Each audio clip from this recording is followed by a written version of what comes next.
There is no longer talking about me without talking about all of you, because I've been here for quite a long time now, and serving as our DRE has become a large part of my life story.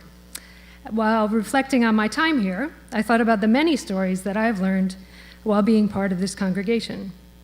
My mother was a reading teacher, so there was no shortage of books or reading when I was growing up, but serving as the DRE expanded the breadth of the stories that I know, from compiling our Spirit Play library, which includes stories from many traditions, preparing weekly RE lessons, which include stories of our Unitarian and Universalist ancestors, being a member of the book group for a couple years, reading books I wouldn't have otherwise, and occasionally presenting the Times for All Ages in worship.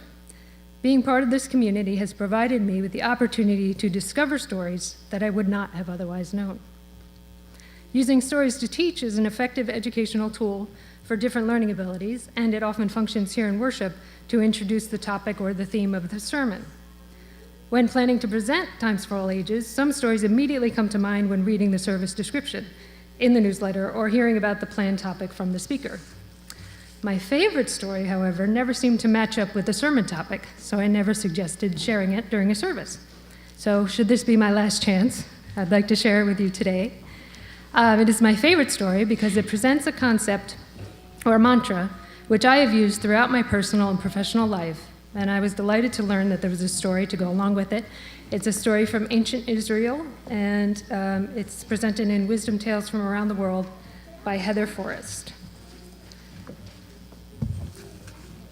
King Solomon's captain of the guards was named Benaiah. He served the king with all his heart and took great pride in never failing to do what was requested of him. One day, King Solomon heard Benaiah boasting to his soldiers, "I can accomplish any task the king puts before me." Solomon knew Benaiah to be a quiet man of action who rarely spoke. His boasting disturbed the king, who decided that Benaiah must be humbled. King Solomon thought, "I will give Benaiah an impossible task.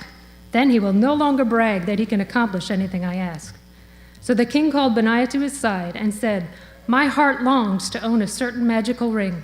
I wish you to obtain it for me." Benaiah bowed low and smiling broadly said, "Anything you wish is my command. Describe this ring so I might set forth immediately and find it for you." King Solomon's eyes twinkled mischievously. The ring he wanted did not exist. He commanded, "Within 6 months' time, bring me a ring that can make a happy person sad and a sad person happy." Benaiah had never heard of such a wonder, but dedicating himself to the task, he said, "I will search the world if I must, and bring you the ring you request." He set off immediately for the marketplace. He visited every goldsmith in Jerusalem, but none had ever heard of the magic ring. None of the silversmiths had ever seen or heard of the ring either. Benaiah thought, perhaps this ring is from a distant land. So he set forth to meet caravans traveling from afar. He approached each trader in precious gems and said, "Have you ever seen a magical ring that can make a happy person sad and a sad person happy?" None of the camel drivers or traders had ever heard of such a ring. Months passed. Benaiah met every caravan that passed and visited every ship that sailed into port. He sought out jewelers far and wide. It seemed as though for the first time Benaiah would fail to do what the king had asked of him. He was downhearted and miserable. The day before the ring was due, he went to the bazaar, distraught and worried. He searched the jewelry stalls once again. As he passed a ragged boy with some crude rings and bracelets set out on a rug aside the road, he paused and said to himself, "I must not leave any stone unturned." He asked the boy, "Do you have a magical ring that can make a sad person happy and a happy person sad?" The boy shook his head and replied, "I have no such ring." Benaiah's eyes welled with tears. Now he was certain he had failed. The boy's grandfather overheard the conversation and stepped out of the shadows and said, "Perhaps I have the ring you want." The old man took a simple silver band and engraved some words on it. He then handed it to Benaiah. The moment Benaiah looked at the ring, his sad face spread with a smile. Instantly, a sigh of relief washed away the frustration and sorrow he had felt during his long search. "Yes, indeed, this is the ring," he joyfully exclaimed. The next day at the palace, Benaiah entered King Solomon's court. A feast was in progress, and King Solomon was in a jolly mood, laughing with all his guests. King Solomon saw Benaiah enter and said to himself, "I won't let him suffer any longer in humiliation." After he admits he was unable to accomplish his task, I will tell him I gave him an impossible task. I shall explain that I did this to humble him." Benaiah bowed and presented the ring to King Solomon, who jovially took it in his hand. But the moment the king's eyes gazed on the ring, his cheerful smile vanished from his face. He looked around at the grandeur of his court and realized that someday his life would all be dust.